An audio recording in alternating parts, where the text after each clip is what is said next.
We are very fortunate tonight to have Sheriff Jim Stuart as our speaker. Sheriff Stuart is committed to providing the best possible service to the citizens and communities that he serves. And as such, he actively participates in numerous outreach efforts like this one.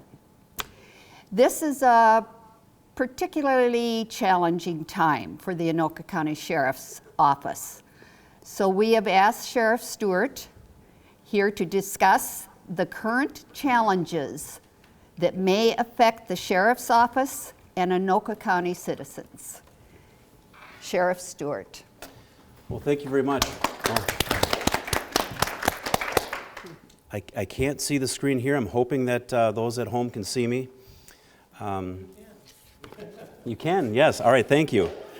We can verify that. Well, I apologize for that look. Well, thank you. It's great to see everybody again. I was asked to come tonight and talk about some of the law and order efforts and issues and challenges that we've been facing over the recent months. And certainly the past 18, 20, 22, 24 months has been challenging and really like no other time in our modern day history that we've experienced, and certainly nothing that our current law enforcement professionals have encountered. We're all certainly familiar with some of the riots and what set those off and the tragic events that really changed the dynamic, the perception, and the reality of American law enforcement. And all of us stood united as we watched in disgust and outrage about what we saw former Officer Chauvin do to George Floyd. And I can tell you that the following day, just for perspective, I shared with our team at ACSO, whom I continue to be extremely proud of, and their attitudes towards being ambassadors in the community. But I shared with all of them a reminder of our mission statement. And our mission statement is to protect and serve the community in a manner that preserves the public trust.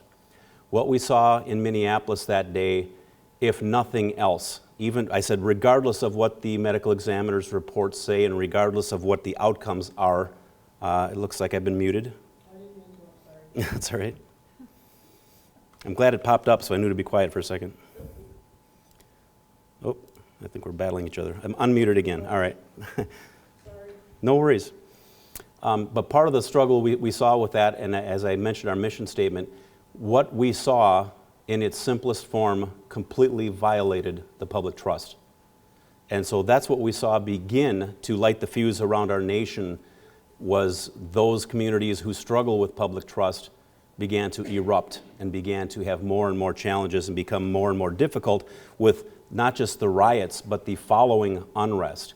And I'm, again, very proud of our team and their commitment to being those ambassadors and to knowing the value of community partnerships and public trust, because it made a big difference. As the following days unfolded, as I said, we went into the ongoing unrest situation.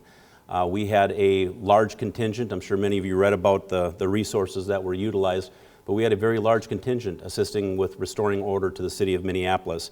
And then we have since been dealing with assisting with the pipeline up on the not North Shore, but up north, and dealing with issues in Brooklyn Center, and dealing with issues that have been in Washington County. And we've had a variety of our own issues. And as we know, during the riots, there were numerous attempts to cause damage and break into businesses across Anoka County as well. Again, we deal with things a little differently in Anoka County in that we believe in law and order. And I've said from the onset, my attitude is one that I will fight to the death to protect your rights, and that includes if you want to have protests or demonstrations against me. That's my role and responsibility, is to safeguard the rights of our citizens. But the second they begin to break the law and infringe on other people's rights, and quite honestly, when they start taking away the safety and security of others by breaking the law, then I'm also going to be the first one that's going to line up transport buses and arrest everyone at the scene. I think that's my obligation, to ensure a safe community by making sure that we don't tolerate total and complete lawlessness where other people and other businesses are being victimized. Some of the other things that have made it real challenging in the past year and a half or so, again, were law changes. And a lot of the law changes I would describe as knee-jerk reactions rather than looking at the totality of the circumstances or the bigger picture.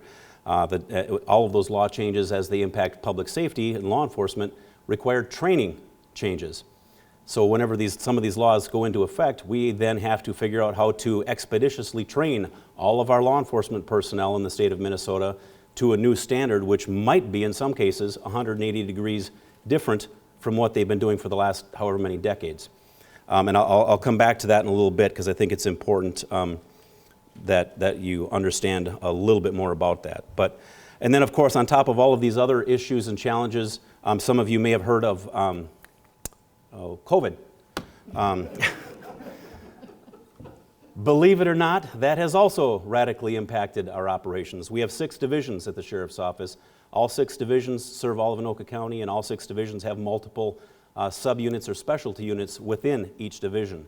And literally every unit and every division had to change our policies, our procedures, our operations, and how we do business related to certainly the ongoing COVID challenges. And so that has been an ever-evolving thing on top of all of the other problems, on top of the baseline challenge of just trying to maintain law and order and providing safety and security services across the county.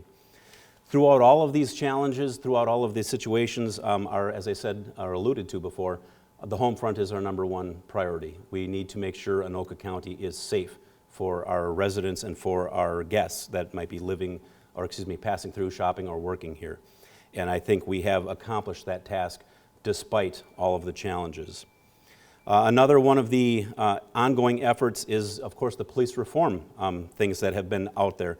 I'm proud to say that as an executive committee member for the Minnesota Sheriff's Association and for the National Sheriff's Association, I was working with lawmakers, again at the state and national level, for police reform and trying to come up with what does a good solution look like, how do we address some of these things. And I think what is often lost is reality. And by that I mean I met with a lot of our legislators, and as an example in Minnesota, there were 16 or 18 items related to police reform that wanted to be explored. And I looked at them, I said, yep.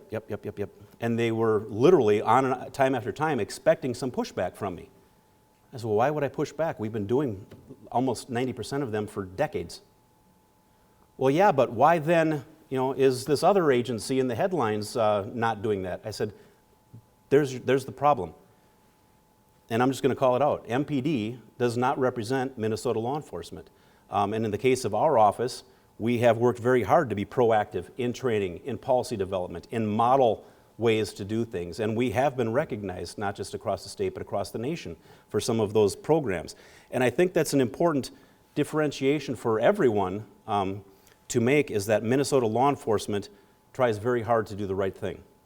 And if an agency is broken, then that agency should be focused on and addressed. And I'll get off that soapbox now.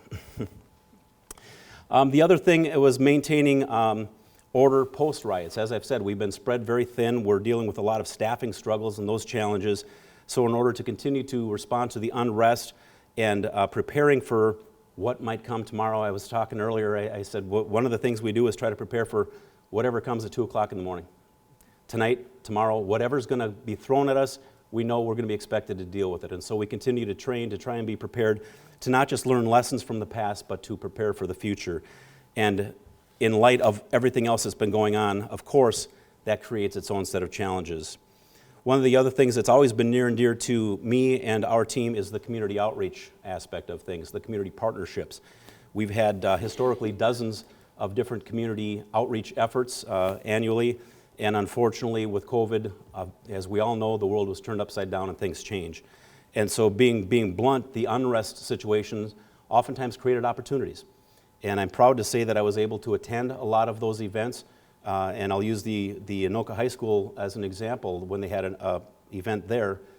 And most of these events I'd be able to attend, and I'd say, hey, can I have your microphone? I'd like to address the crowd. And they'd give me that look, and we're here to protest you, right? Yep, I understand that. What you don't know is we're here to support your effort. And it was an interesting dynamic, and using the Anoka High School as an example, My messages were always pretty consistent. We're here to support you. We're here to make sure you get your message out. We're here to make sure you stay safe as you get your message out. And when you're done, if you need anything along the way, let us know. Otherwise, we'll be over here in the shadows, and we let it go at that. But with the high school, because it was mostly youth, I wanted to remind them, as I said to you, what you saw in the headlines does not reflect the Anoka County Sheriff's Office. And in fact, we stand with you in our disgust at what we saw occurring on that video that has since changed the world. And I said, but I understand I'm just a guy in uniform standing before you saying a bunch of words.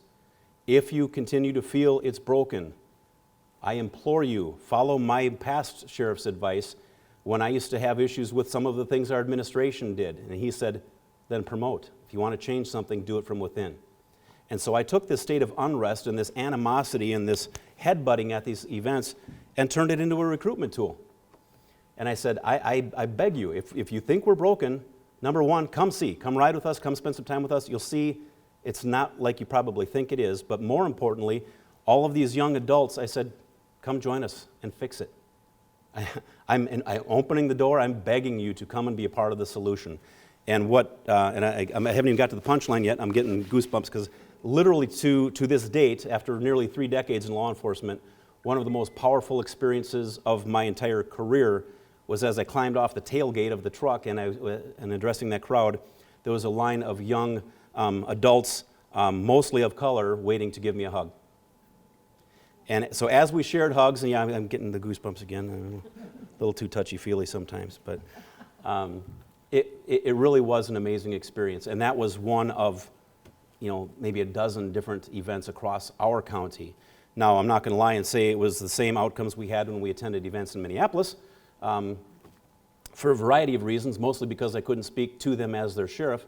But I can tell you a quick side story, and knowing our folks that were down there responding as mobile field force members, you see them with the helmets and all that heavy gear, and they're hot, they're sweaty, they're tired. They don't want to be there, but they go where the calling takes them. And so they stood up and they did their job and accepted their role and their responsibility. But typically they were giving a lunch for their shift.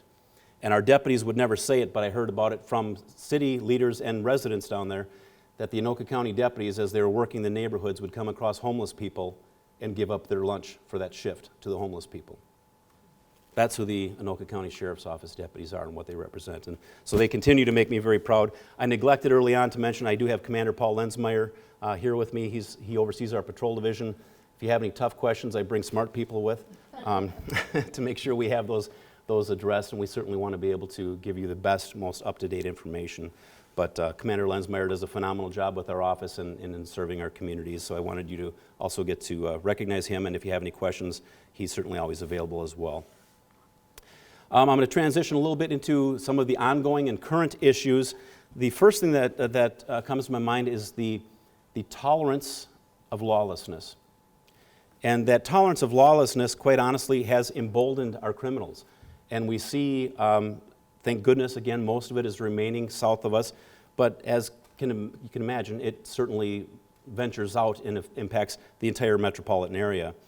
The crime rates are rising. I shared with somebody earlier that my wife and I used to go to dinner pretty regularly down in the Minneapolis. We haven't been back since, and I honestly don't care to go back anytime soon. And I'm sorry if that is disheartening for some of our viewers who might be from that area, but at the end of the day, a city has a responsibility to provide a safe environment, and their actions have compromised that. As those crime rates rise, we also see prosecutors not prosecuting. Again, emboldening our criminals. We see judges not holding criminals accountable. This perception that the criminals have, and again, whether right, wrong, or indifferent, is that law enforcement and the law is no longer relevant. And pursuits, as we're seeing a dramatic increase in pursuits and auto thefts in our own areas. And when we have captured the bad guys, they said, I didn't think you'd chase me. And we have protocols. We don't chase everybody because, again, public safety is paramount. But oftentimes, even if we catch them afterwards, they didn't expect anyone to come looking for them. I'd like to remind everyone, this is Anoka County, And they, the RCMPs, the Mounties always said, we always get our man. They've got nothing on the ACSO. So I'm very proud of our team and the work that goes into that. But when we, again, embolden those criminals, they're not prosecuted, they're not held accountable, we see time and time again that they then get out and they repeat. And they continue to make more victims within our communities. And that's where I have little tolerance, because the people in our communities should never have to worry about being victimized, and yet that's where we're arriving. And then the elected officials across our nation that are choosing to make enemies of our protectors and treating our criminals like the victims. I was raised to take ownership for your own actions, and I was told that I'm accountable for my behaviors. And there were repercussions in my house if I didn't see things that way. Unfortunately, we're too often told, and I'll give you a quick example, even when I was working the street, we would catch a young person red-handed, as they say, breaking the law. And we would bring them home to mom and dad, and I would think, please, when I was a kid, I would just lock me up. Please don't take me home. I should know better, and I made a mistake. Please don't. Nowadays, mom and dad will grab the kid, pull them in the door, and say, don't say another word, we're going to get you out of this. Well, I'm no doctor of mental health, and I'm no engineer, and I'm really not that bright of a guy overall. But I'm pretty confident that if you're telling this kid that the law enforcement officer who brought you home has overstepped and you're going to find a way to get them out of this, they're probably going to be back in the system real soon, and they're going to be part of the ongoing problem with our society. And again, you've asked me to speak tonight, so you get stuck with me on my soapbox a little bit as I editorialize, but that's, I think most people find that we want our criminal behavior to be at a minimum. Again, the actual victims being further victimized is a concern of mine, and that the Minneapolis crime does continue to sprawl, and that suspect attitudes are increasingly confrontational. That's a huge concern of mine, not just on the street with our deputies, but in the jail with our detention deputies. That emboldened behavior of criminals is like nothing I've ever seen before, and to me it's just ridiculous. Another one of our current issues is quite simply deputy exhaustion and demoralization. We are short-staffed. I had mentioned to some folks prior to us getting started here that we are in a state of challenges to our recruitment like never in history. Going back to when I started back in 1900, but we would have hundreds and hundreds of people showing up for one position. And fast forward to today, we'll have up to 10 vacancies a year that we're hiring through attrition. And if we're lucky, we'll end up with maybe 20 what we would call certified candidates. So just with our office, you have a 1 in 2 chance. Now those 20 that might be good candidates are the same ones testing all across the metro. So typically the race is on. Here's a good candidate. Who else are they backgrounding with? Well, they're backgrounding with these other 3 agencies. Make them an offer quick. We need hurry up with that background process, which, by the way, usually takes 6 weeks or so. We try to expedite that as best we can in this race to get the good candidates. It's like nothing I ever thought I would see. With the short staffing elements becomes forced overtime, fatigue. I already mentioned a lot of the other additional areas that we've deployed or sent people over the past year, because there's a lot of agencies that are strapped even thinner than we are. And not unlike when you call 911, you expect us to come, and we will. But when our partners in uniform call 911, they need help too. And so we try to find that balance of how do we make sure that Minnesota is a safer place and taking care of our partners as well. And it is an interesting road to navigate as we look at a lot of these things. Adding to their demoralization and the exhaustion is, of course, the negativity in the media and the added stress levels. We had one example. We had what I would describe as a stellar deputy, started with us as a reserve officer, went into our jail division as a detention deputy, worked to get licensed, became a licensed peace officer or a street deputy with our office, and was that poster child, if you will, for law enforcement. Looked good, smart, articulate. He was the person I would want responding to my house for an emergency. And he, a few months ago, I want to say 3-4 months ago at this point, turned in his badge. Said it's not worth it anymore. And that is basically because they're tired. You look at the good-hearted people, and I'm so sad that to say I was right, because I would love to be wrong on this one. About a decade ago, as some of the rhetoric and propaganda was circulating, I said the day we declare our protectors as our enemies is the day we're going to have a hard time recovering from it, and the good-hearted people will no longer want the job. Again, I would love to be wrong, but we've arrived at that day. As our candidate pools are all but diminished, and the good-hearted people are not just leaving the profession, but they're not going into the profession. Our college applicants are way, way down. Our skills or our training programs are way, way down. And certainly our applications at the end product to get them into our agency are way, way down. In addition to what they're seeing on the news, our society is more depressed, more discouraged, and tragically more suicidal than ever. And our deputies respond to these calls as a matter of routine. And long after that call wraps up, they continue to carry that burden as well. So if I don't want to sound dramatic, because we have good people encouraging each other and lifting each other up, but I would argue that morale is at an all-time low as a total profession. Which of course leads me to my next issue point, and that's recruitment and retention. In addition to all of the other things I mentioned, right now there's a fear of doing your job and being perceived as making a bad decision could not just cost you your job, but could cost you your freedom. And you know, for years and years, we've heard the term Monday morning quarterback or armchair quarterback. In the case of law enforcement, and I'm generalizing, they all have college degrees, some of them up through masters and doctorates. And then they go to skills, and then they go to, which is kind of our academy, if you will, to get those additional training lessons. They go through a psychological evaluation and a medical screening and a variety of oral boards and written tests, et cetera, just to get in the door. And then we start our internal training program. And so I'm proud to say when they come to us, they really are the best of the best. But the best of the best responding to any given call out there could still have a situation where in a moment, somebody points a mouse at you off their computer, and you have to decide if you're going to go home that night. And I don't mean to over dramatize it. I hope I didn't mess something up here. I think I did.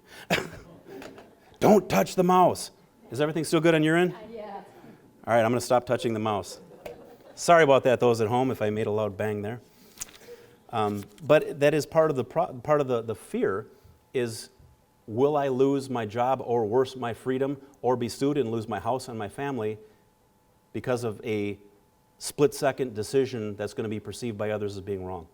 And so and again, I just throw that out there because that's part of the reality. That's part of where we're at and what we're facing. And on top of that, people go into this profession because they care about other people. They want to serve their communities. They want to be a protector. They want to be someone who serves, and they want to put other people first. And when you make them the bad guy, when you make them feel unwanted or less valued, that alone is a burden. I'm on a board for a group called Play to Your Strengths, and that the premise is behind it helping youth identify what are your strengths, what are your attributes that you can excel at in life, and how do we help you work on those. Stop listening to myself. I think as a kid growing up, I was probably told I talked too much in class. Well, yeah, you can focus on that as a negative, or you can find a way to stand in front of a microphone and in front of people and find a way to play to your strengths. And so thinking of that, our protectors are playing to their strengths. They want to help and be the good guys. So when the media and when too many elements in society paint them to be the bad guys, that alone is demoralizing and certainly impacts morale. So that's tough when you're wired to care about others, and that's one of the huge challenges to recruitment and retention right now. Another challenge we're facing is really those unclear societal expectations. And I say that because we have those attorneys that I think are too often failing and sending mixed messages, not willing to prosecute when laws that are on the books are broken.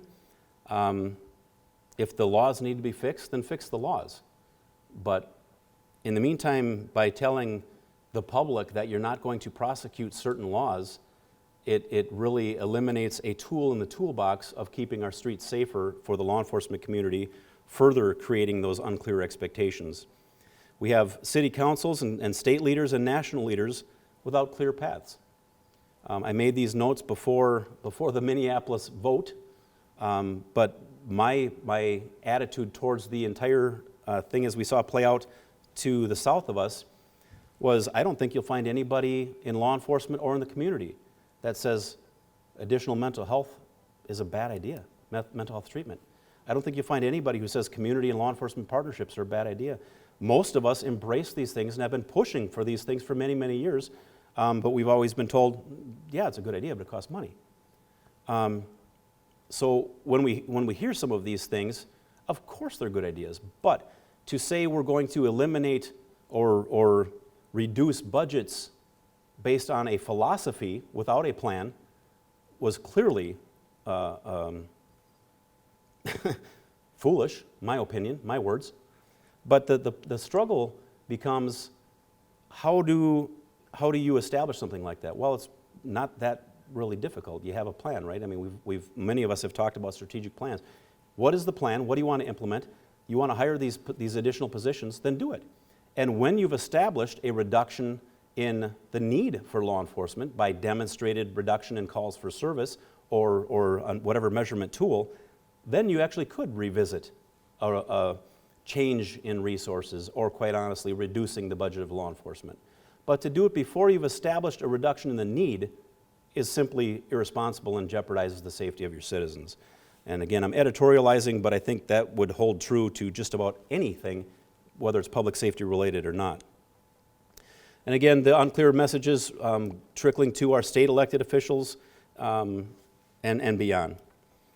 As I said before, also another one of our ongoing issues is the training challenges. Those are not just budgetary challenges, but they really do, how do you change your habits? And many of you probably saw the headlines where the Minnesota sheriffs and the Minnesota chiefs were suing legislature over the deadly force law. In short, they completely changed the rules of engagement to be so vague that people didn't understand, when are we justified? And when you're the person who has to make that decision in a split second, it's hard enough to untrain what you've been doing for years and years, but it's even worse when you don't know that whether you go this way or this way, it's going to be wrong in somebody's eyes and you might go to prison because the legislature wrote such a poor law. And I don't think there was any ill intent in the draft of it, but it was launched prematurely, and so we are attempting to get that fixed. But in the meantime, Minnesota law enforcement is floating in the breeze trying to figure out, what do we do today? We've lost a lot of our partnerships. A lot of sheriff's offices and police departments are on Minnesota boundaries with other states. You know, they share those borders, and so they share sometimes in task force. They back each other up, especially in the rural areas. You have to take care of each other because there might not be anybody else available for an hour. So they do that. Well, all of those other states have said, we're not coming to Minnesota, not until you figure this out. So it has really had a negative impact on statewide law enforcement. One of the last issues is, again, the negative rhetoric and what I would call twisted or warped perceptions. And that's because, again, if we take the time to vilify the noble citizens who have chosen a path of sacrifice and hazardous service to our communities, nobody's going to want the job. And when I said noble citizens, I wanted to reiterate, they are citizens. Our law enforcement is the community. You know, our folks are next to you at the grocery store. Our kids go to school together. We're sitting next to you at church. A lot of our folks are coaches on the teams, or scout leaders or whatever else. We are the community, and the community is the sheriff's office. And I can't emphasize that enough because it's so important to understand that most agencies, and especially the Anoka County Sheriff's Office, embraces that community partnership because there is no other way. We are the community, and that's why trust is so important. We want our neighbors and our friends to feel comfortable in trusting us. Again, I can't emphasize enough, Minnesota law enforcement is not MPD and should not be a reflection of what our law enforcement looks like. I want to also continue to encourage our protectors, if any of them are paying attention and watching tonight, keep up the good fight because we need you on our streets and taking care of our families. And lastly, I would ask for your support. It's never been more important than it is tonight and tomorrow morning. And as we move forward, it's never been more important to have your voices heard. I quite honestly get very frustrated in certain circles and at the state or at the national level to see law enforcement starting to be pulled down a partisan path. Law enforcement is not, has not been, and cannot ever be a partisan issue. Many of you know me have gotten to know me over the years, and I can tell you my very first campaign trail, people would say, "Are you Democrat or Republican?" I said, "The sheriff's office is nonpartisan." "Yeah, but are you Democrat or Republican?" And for this group only, I can say I've always voted on my heart based on the individual, but that's a whole other thing. But I can tell you, I won't answer that question because I think it's so obvious it needs to be nonpartisan. I don't, and our deputies don't go to someone's house and say, "Hey, heard you call 911. Are you Democrat or Republican?" We should be appalled, and I'm glad you're laughing. Nobody's throwing anything at me. But we should be appalled at that concept because our protectors are here to serve and protect everyone in every circumstance.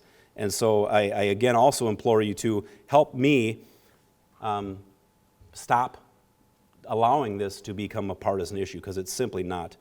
Again, at the Anoka County Sheriff's Office, Commander Lensmeyer leading the charge within our patrol division. We're very proud of our community outreach efforts. We're very proud of those community partnerships. And we will continue to fight for you, to fight for your families, to fight for your rights, and to keep Anoka County the safest it can be despite what the circumstances are around us. I'm, again, proud to say that our team trains up, they take it very seriously, and we're fortunate to have such an incredible team of ambassadors. I know we've got a lot of questions, so I'll stop running my lips for a little bit, and I'll turn it over for some questions. Thank you, Sheriff Stuart. And as Lonnie collects the questions, I think we have a question from our Zoom group. Sheriff, what role does the Sheriff's Office play in cities with their own police department? How is the work of a deputy different from an officer in a parole car? The patrol car. Yeah, great question. So the simplest version, if you picture a police department is responsible for their jurisdiction, right? Their city, they respond to the calls for service, and the majority of the calls for service are going to be handled by that police department. The sheriff's office also has those patrol cars. I'm sure everybody has seen those around.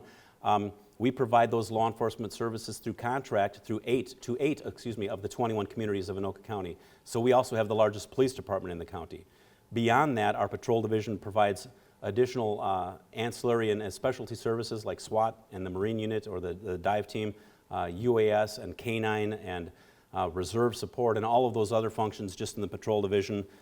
Our other 5 divisions literally all serve all of Anoka County. So our civil process, our court security unit, our jail, our criminal investigations division is very unique in that whether you have a police department or not, all homicides and major crimes, sex crimes, etc., come to the sheriff's office for investigation because some forward-looking leaders back in the mid-70s said instead of having all of us responding to, in using a criminal sexual conduct case as an example, instead of having each city have somebody who does it okay, why don't we put together a team of absolute professionals who are the best of the best to ensure that our citizens who find themselves in a state of being victimized are as cared for as they possibly can be so that we can stop this from happening. And so those that created the Criminal Investigation Division back at that time were very forward-looking, and we're literally a model at the national level where I haven't seen anybody else doing it the way we do. But we also have the forensics laboratory services for DNA, drug chemistry, and latent prints. We do all of those services for Anoka, Sherburne, and Wright counties. And I know I'm going to hear about it tomorrow when I'm forgetting about somebody, but our administration divisions as well. I think I touched on our jail, civil, courts. Like I said, I apologize. I'm sure I'm missing somebody. My brain's starting to realize it's been a long day. But literally all of the services at the sheriff's offices impact and are provided for all 21 communities. Okay, and from the audience here, this is so frightening to think that so much firepower is around. What is your thoughts about that? Couldn't agree more. I mean, of course it's frightening that firepower is out there. We, just in Minneapolis this year, I believe they're up over 70 fully automatic, and that translates to machine gun fire for the year. that should be terrifying. That should be just horrifying to us. But that goes back to the emboldened criminals. That wouldn't have been dreamt of doing something like that in the past. It's bad enough that there's people who are disrespecting the weapons laws and disrespecting other people's safety and security like that. But yeah, the ongoing challenges will continue to be a struggle as long as the criminals feel like they're running the streets. Okay. And from the Zoom group, which are the important training practices for your job? Wow, a lot of them. We certainly, we have all of the de-escalation and communication. We look at a variety of diversity training, and many of those what I would call proactive training efforts. We were on the forefront of doing them long before it was a discussion point, and certainly long before they were considered mandatory. But the other things that are important to law enforcement, we have a 3-month training program with a book. Well, I'm dating myself, with software that every rookie goes through with their training officers, and it covers everything from alarm response to domestic response and everything in between. As you can imagine, our deputies have to wear probably 60 different hats in the course of any given day and be able to respond as a referee, as an arbitrator, or just as a report taker, or as a counselor, and all of these different things that they do. They all require varying degrees and different directions of training. And so I'm sure I could have somebody here from our training unit talk about just that for 6 hours. From the audience here, does Anoka County have the same level of illegal and modified firearms that we hear about in Minneapolis? I assume we're talking about issues or problems with, and the answer would be no. Yeah, no, we do not. Just, again, we have what I would describe as effective enforcement, effective prosecution, and effective accountability, which sends a completely different message to those who would think about going down those paths. Okay. And from the chat group, can you please talk about your rationale to send deputies to northern Minnesota, and who was paying for your deputies' time? Mm-hmm. Well, the rationale, as I said, is pretty simple. If we call 911, we expect someone to come. And when Minnesota law enforcement is exhausted, is depleted, some of the agencies up north might have 4 or 5 person departments. Now imagine dealing with large-scale protests for a year. I don't care if you're working 20 hours a day, you don't have adequate resources to get the job done. Who's going to do it? And the short answer is somebody has to. And that's part of our commitment, is to protect and serve. It doesn't say to you and you. And I understand the Anoka County side of it, and I understand the responsibility side of it, but the other side of it is the moral obligation to protect and serve our citizens. And in the case of that, the good news is we were completely reimbursed because it was a statewide effort. Okay, and how do staffing issues impact your efforts on human trafficking and illegal drug manufacture of sales in our area? Yeah, so human trafficking, I'm very proud to say, well, and even on the narcotics side, I'm proud to say, we were the first in the state to do some of the outreach forums, the community forums regarding human trafficking and heroin and some of the other issues that have been impacting our communities.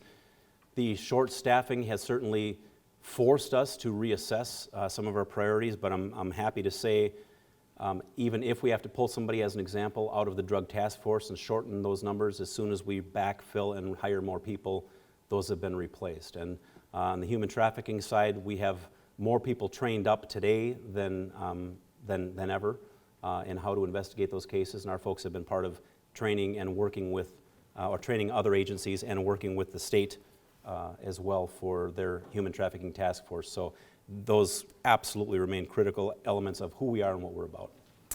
Okay, and from the chat group, what should be included in a rational plan to improve policing?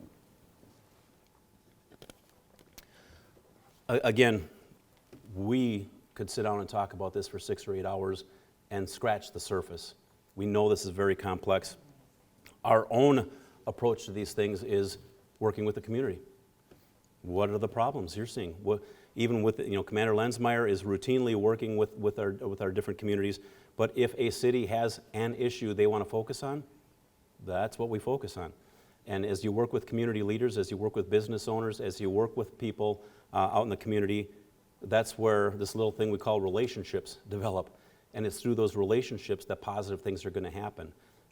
What should the reform side, or what should the change look like, the plan? I think having mental health workers working with law enforcement is a wonderful idea.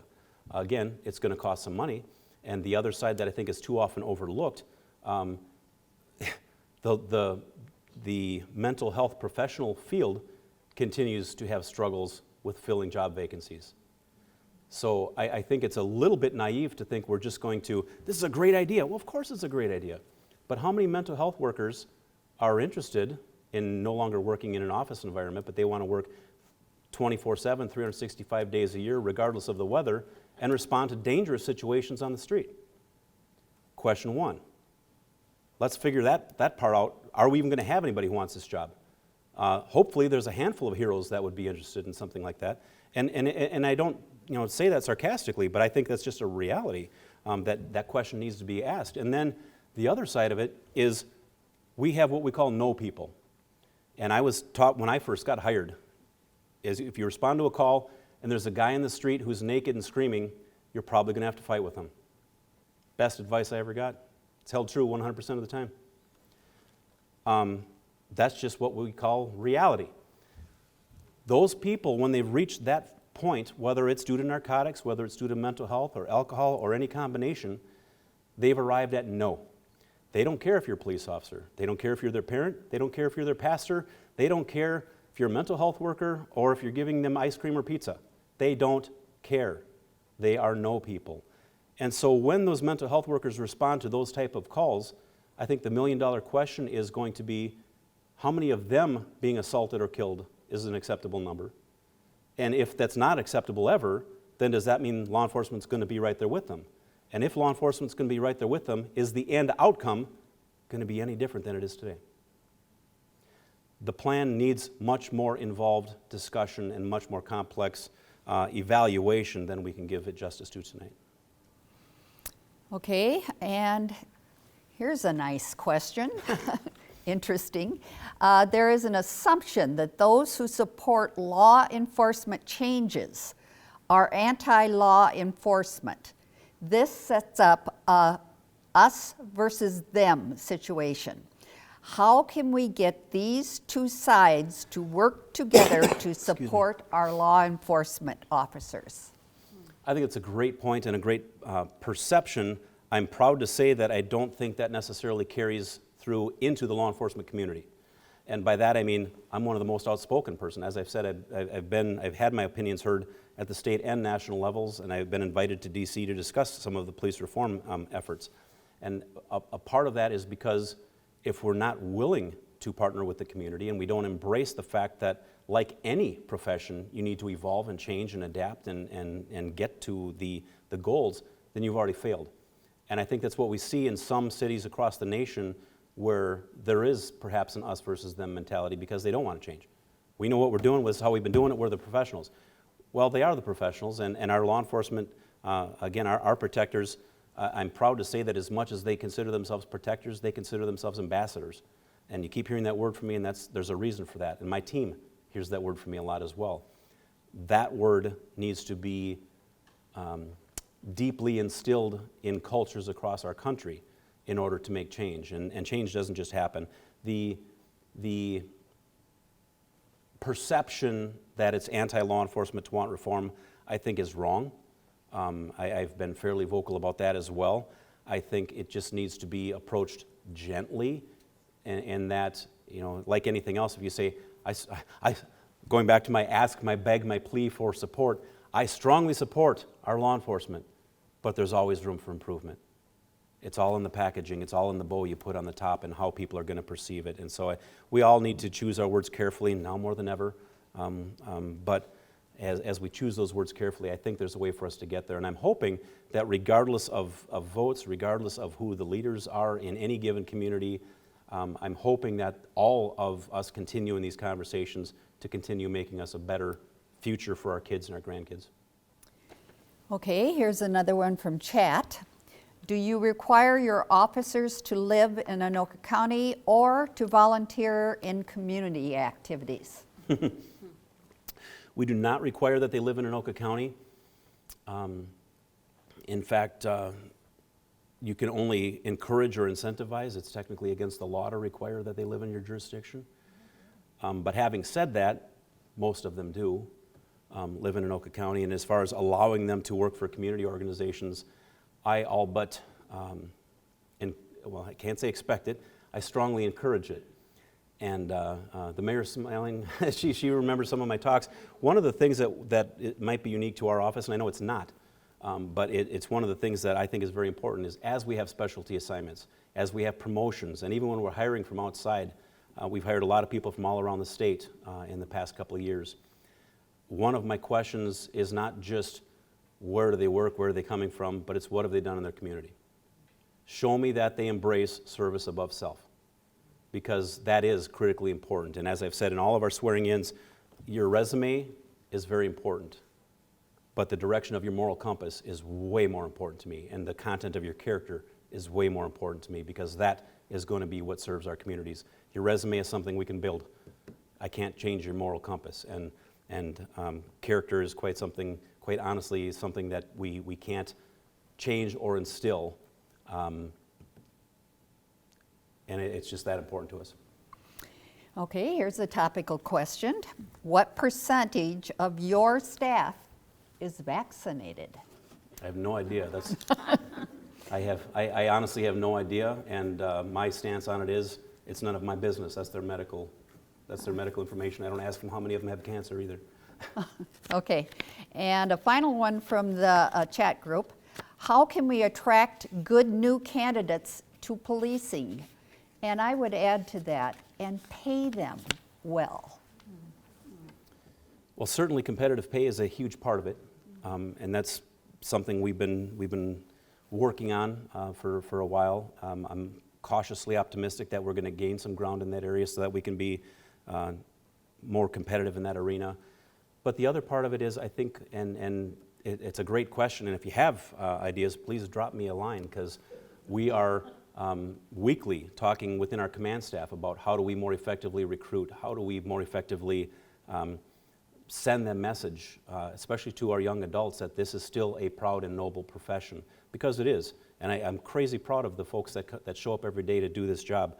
And the marketing side of it does continue to be a struggle because of what they're seeing on the news or on, heaven forbid, social media. Boy, I some days wish that there be some kind of surge that would shut it down for 3 months for a reset period, so people can let their brains cleanse a little bit and stop being so adversely against each other for whatever the cause of the day is. It's sad, the division that we're seeing in our country. But it really does come down to all of us, and especially media and social media, calling out the negative rhetoric and encouraging people to choose this as a career path instead of decimating it like a landslide that it has been the last couple of years. Okay, and right after that, have you personally had threats made against you? Yes. Yeah, and I laugh because that's almost a matter of routine in my role. Really? Yeah, I'll leave it at that, but it's a tragic sign of the times. My family has all been briefed on what to watch for, how to be prepared, if somebody's in the driveway, somebody comes to the door. 2 of my 3 kids are Marines, so that gives me some comfort. No, I know they know how to handle themselves. But yeah, unfortunately, threats are just a common part of reality in this day and age. What was the role of Anoka deputies during the worst demonstration in Minneapolis? Yeah, so we had mobilized the Anoka County contingent. Wore a couple of different hats. One, because we're centrally located on the north side of the Twin Cities, we assisted the Minnesota Sheriff's Association as a repository, if you will, for all of the sheriff's offices who wanted to send support. Excuse me, many of them, most of them, met here, got their briefings, and then they deployed to Minneapolis. And our primary role was mobile field force, maintaining the peace, trying to restore order. And I think everybody saw some of the chaos and what I'll call uncontrolled atmosphere those first couple of nights. I quite simply wasn't willing to tolerate our staff having their safety compromised to that degree, because contrary to what some of the news outlets were saying, there were bricks being thrown, there were bags of urine being thrown, there were shots being fired, there was fire bombs, and it was lunacy. And I say that as a first-hand observer, and Commander Lensmeyer was down there in the mix with the vest and the helmet on. It was not a peaceful environment by any stretch of the imagination. Were there some people down there who wanted a peaceful protest? Absolutely. And I wish they would have been able to do what they set out to do.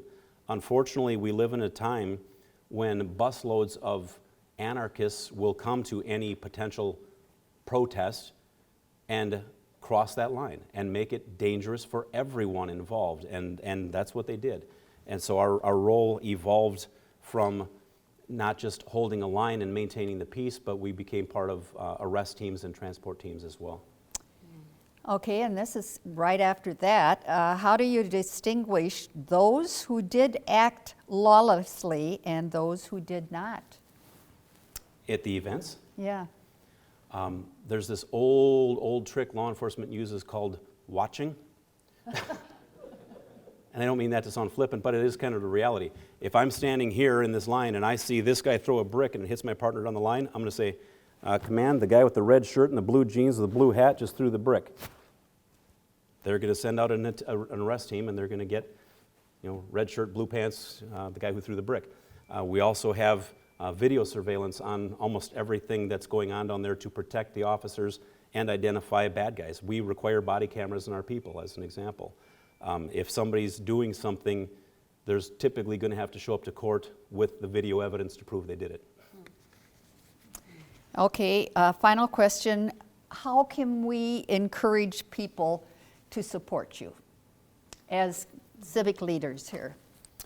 Well, hopefully some of that came across already. If you need a song and dance, I'll do it. I'm fairly flexible in what I'm willing to do to support our protectors, because I get to see their hearts every day. I talked about the sandwiches to the homeless or the meals to the homeless, but it goes beyond that. And the number of times every week that our deputies do something that I go, wow, that's above and beyond, continues to impress me. And that's as somebody who has a heart for serving above self. And they continue to impress me and humble me.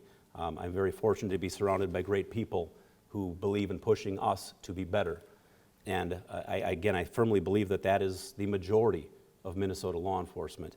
And so I hope I don't have to do much of anything to you other than say, let our history, let our reputation speak for itself.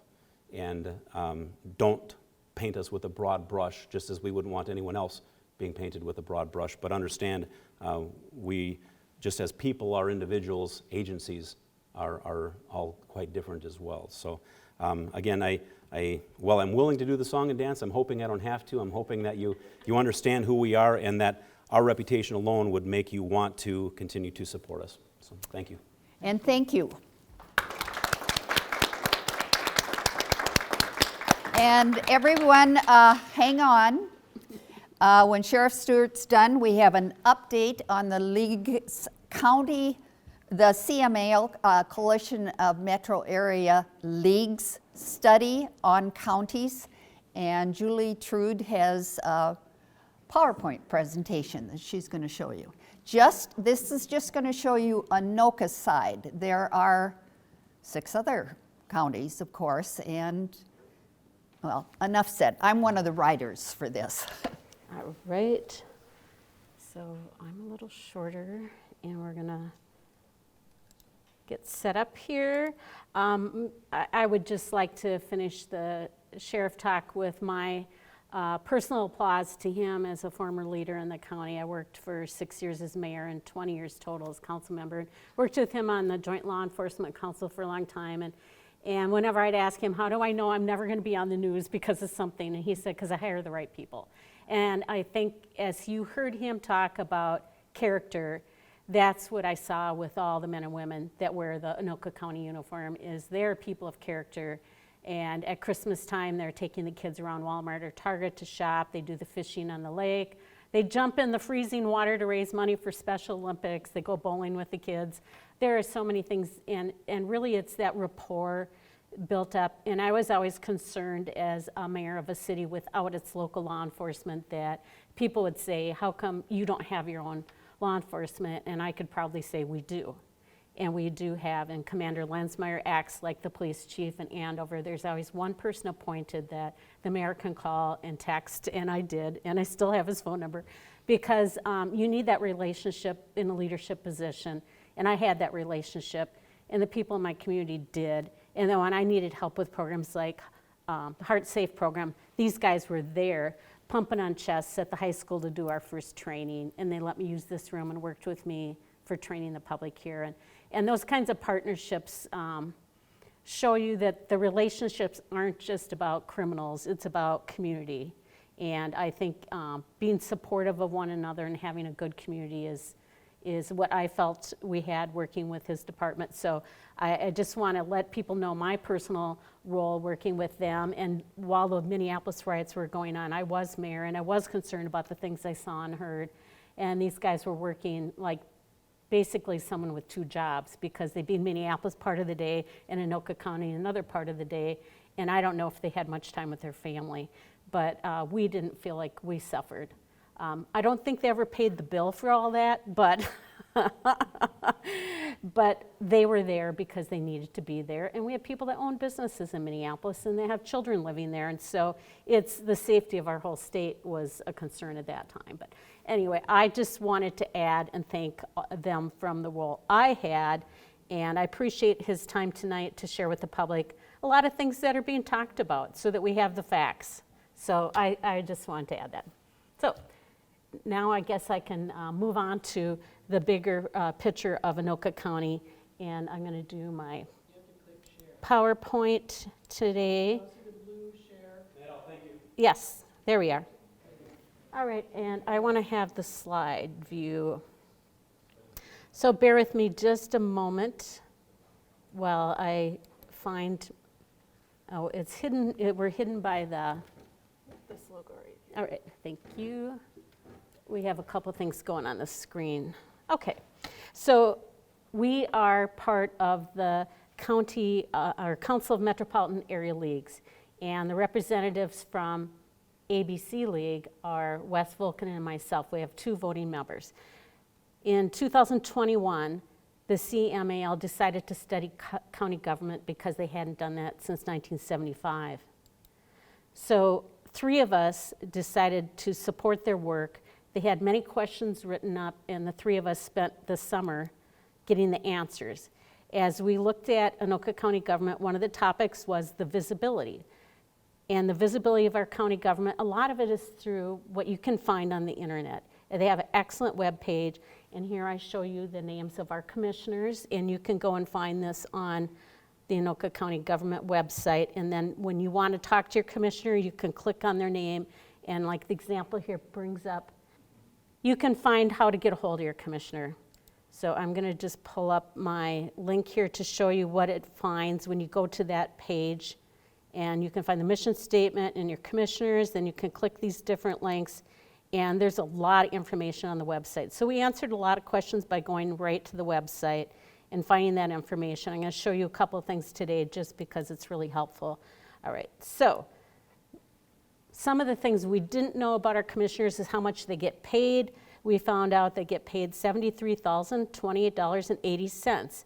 Although I was told they declined the last 2 or 3% increase, so it's slightly less than that. But that's what the board resolution allowed. Are they full-time? All of them say yes, we are, but as we know, some of our commissioners hold other jobs or have businesses, and they all explain that there's not a prohibition on having 2 jobs, but they can do double duty because of flexibility. Do our county commissioners have an adopted code of ethics? No, they do not. They do mention state laws control them, and there is some guidance from their membership in the Association of Counties. Do our county commissioners hold town meetings? No, none of them do. Do they hold Facebook sessions? Mandy Meissner has done that. How do they contact the public? What we hear over and over again is the best way is to talk to us when you might get an oil change, or you come and buy a lawn sign from us, or if you see us at a charity event or someplace out and about, or when we campaign. And then of course, if you're upset about something or need information, we call the phone number or send an email. So that is how you should talk to your county commissioners. Now, one of the issues we need to know is, how do you follow what they do? They have an excellent website piece here. I've highlighted the calendar. I'll show you the calendar in a moment. And on that calendar, there's a lot of information, and it's a good resource. I circled the Board of Commissioners. They meet on Tuesdays, as you see, the second and fourth Tuesday, 9:30. I think Wes Volkanen is there quite regularly. A couple other people are observing. Deanne does some observing. So if you want to observe a meeting, you probably need some more information. And the information I just lost in that top corner. Up in the top corner of this slide, but it's hidden by Deanne talking. You're talking, Deanne. There's a circle, green circle download, and it shows the Adobe Acrobat symbol. That's what you could click, and it's very, very tiny on your screen, so that's why I circled it. And you would actually be able to find the agenda.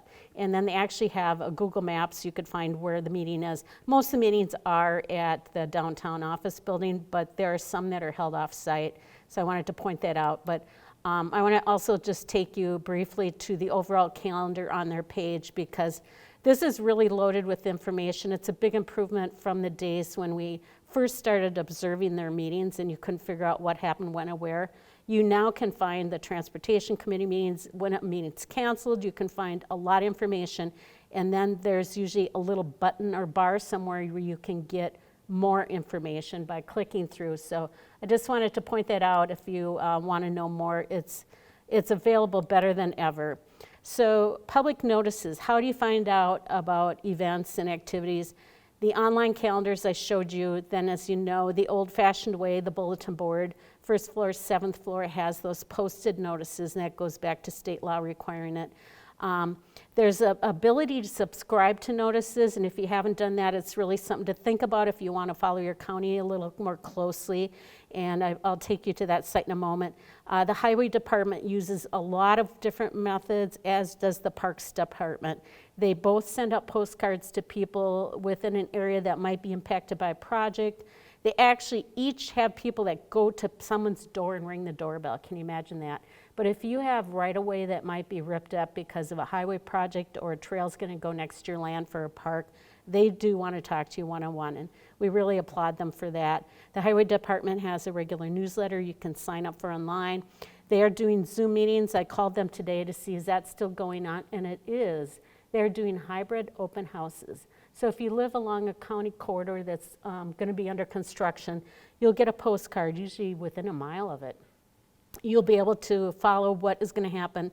If you don't want to go in person, you'll be able to use the Zoom link. And one of the commissioners told us they had 1,000 people attend one of those Zoom highway construction meetings. So we applaud them for reaching out to people and being there and accessible. And as I said, the Parks Department does that as well. And I just want to show you the subscription page. If you haven't looked at this at the county, after I did the study, I signed up for a few things. If you want to load up your email box a little more, this is the way to do it.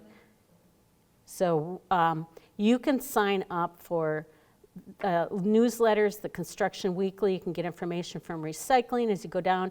You pick any committee, you can sign up and get their agenda. And then, as Wes informed me, once you're signed up for information on these, if they have a meeting and they move it, you get an update so that you don't show up for something that's canceled. If you're interested in the library, you can get information on the library board. I think that's a really smart place for some of us that want to follow our county a little more to start. And then another new addition that's really, really new, I think, is, but I'm sure I'll get a phone call if I'm wrong, this transparency portal. And anything that a lot of people that want to delve into the government want to know is here. The budget, you can actually find the budget. That's really amazing. Any of the agendas, meetings, bids, proposals, you want to find a job, you want to see something on vital statistics, voter registration. There are a host of things on this page, so I applaud them for adding that. That's fairly new.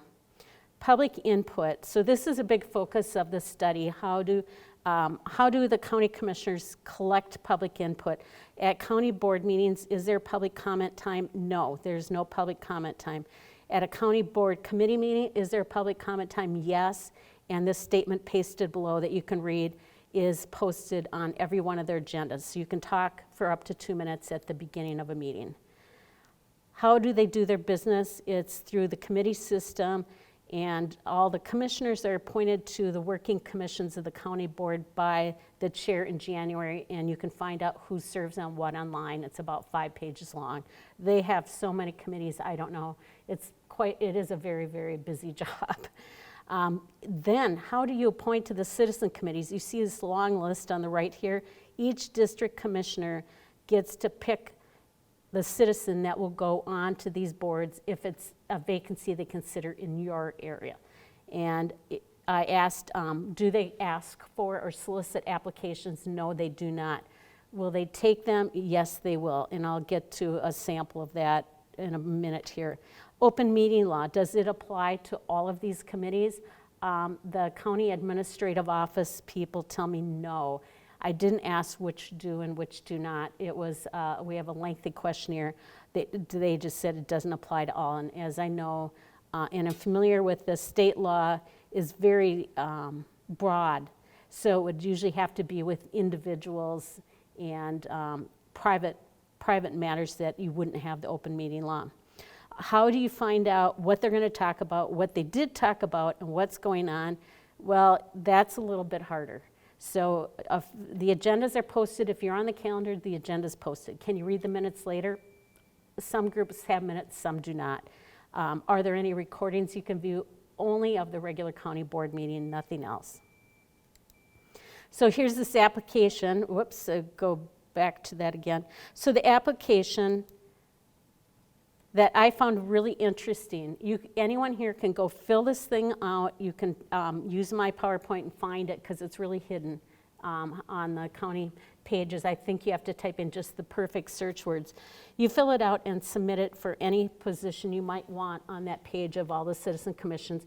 Then they keep it in the files, and if an opening comes up, the commissioner who's contacted in that district would get any citizen applications that happen to just show up. So that would potentially get your foot in the door if you choose to serve your county.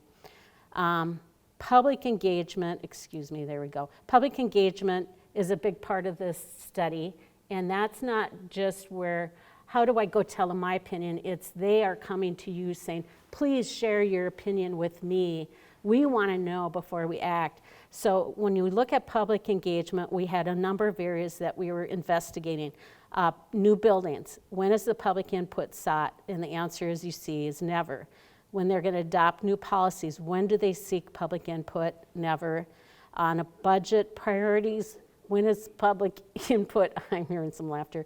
On the budget priorities is the issue, is when is public input sought? Never. On highway and transit projects, I'm getting some laughter, excuse my response here. On highway transit projects, when is public input sought? And it's before the project's constructed. Usually the project is planned, it's designed, and funding is available, but then they bring the plans out, and I have personally seen where those projects are tweaked and adjusted on Round Lake Boulevard reconstruction, Bunker Lake Boulevard, and I imagine other major corridors. Parks projects, when do they seek public input?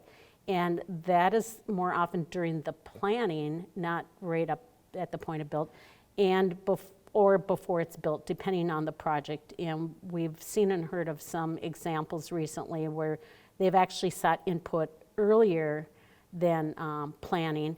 They have right now on their website, they have a survey for seeking public opinion, but I haven't seen anywhere where people are being informed. By the way, check out our survey. So it's something you want to look at.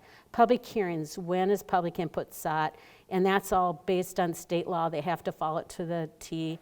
And they hold those public hearings at their regular meetings at 9:30 a.m. on a Tuesday.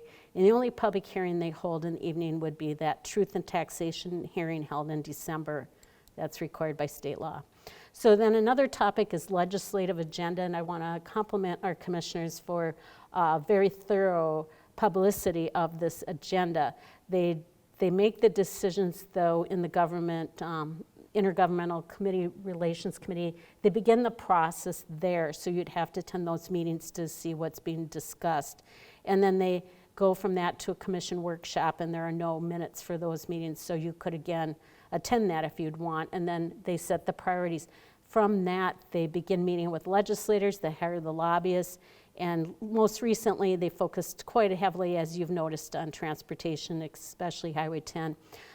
The platform is posted and printed in a very beautiful format, and then they provide updates online. You can subscribe to updates online, and I think I did pictures of this one because the document wasn't showing well, but now I'm finding it is going to pop up.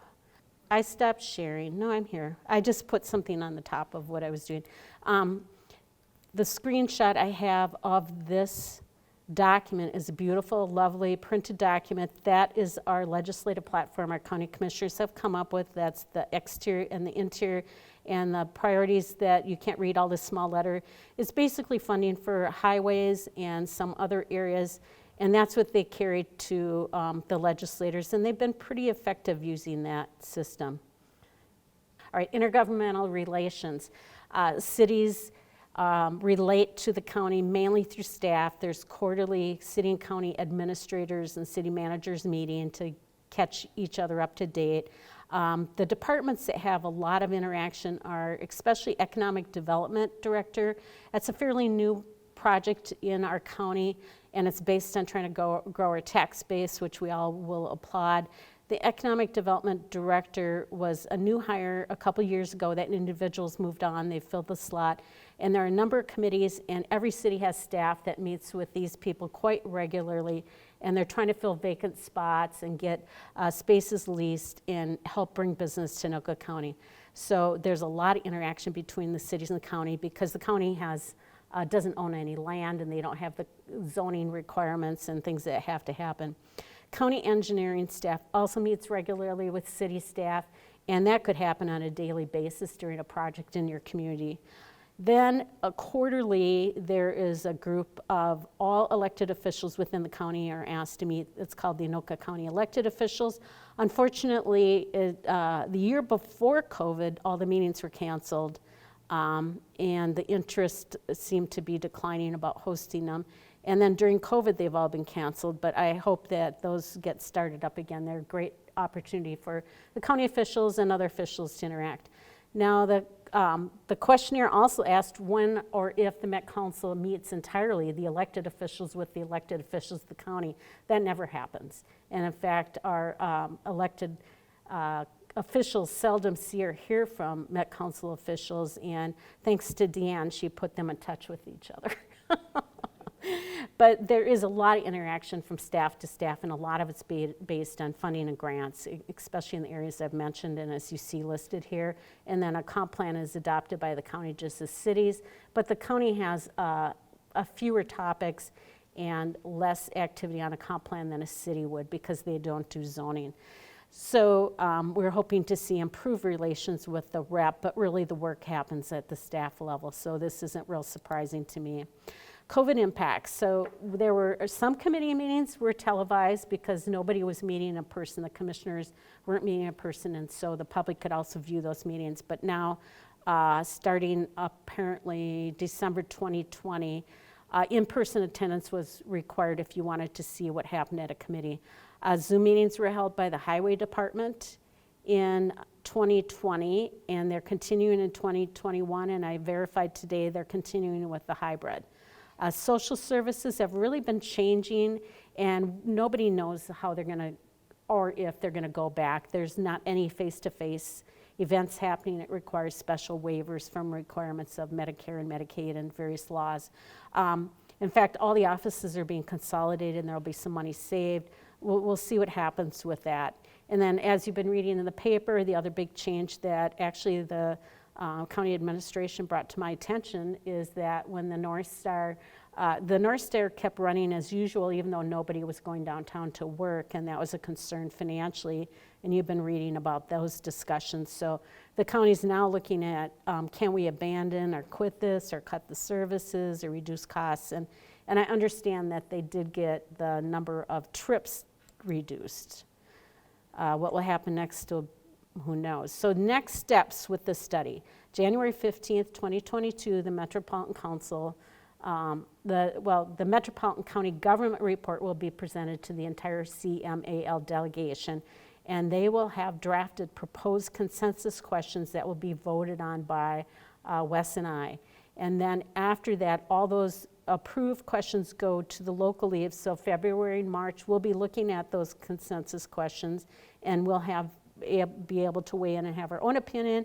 And then I would guess that by April, when we have our annual board meeting, we would actually have another opportunity to look at, do we want to have a local position based on the study and information? And I'm giving you kind of the high level overview.